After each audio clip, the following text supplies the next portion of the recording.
Hi, I'm Payson. This is my Nan and Grandpa with their four-wheel camper shell. They call it Stella, and they built it out just the way they wanted it. It's pretty cool, so they want to share how they did it with you just in case you were thinking of doing something similar. That's why they started this Sagebrushers channel.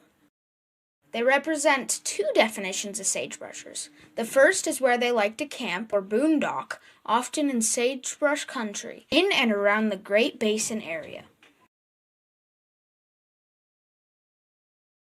And the second definition, from Horace Albright, second director of the National Park Service.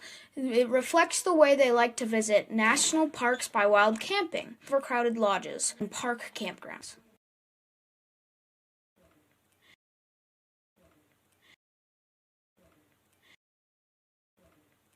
I love the way they built it out because it's so spacious and flexible.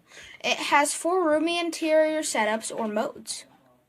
The first is the normal dining and sitting mode. Then there's the normal sleeping mode.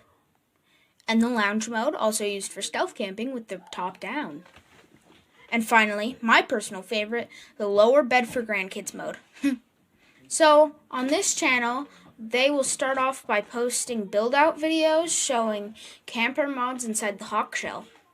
Then they will show other helpful mods outside the camper like a solar panel and a cool DIY awning. Then, if all goes okay, we might get into our favorite camping gear and hacks. And finally, they'll share dispersed or wild camping tips and some of their favorite camping and boondocking destinations, especially around national parks.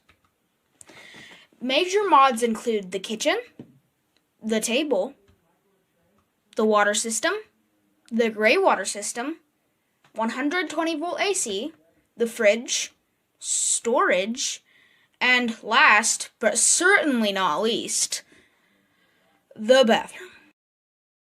So, if you want to find out how Nana and Grandpa did all this cool stuff, please subscribe and come back sometime.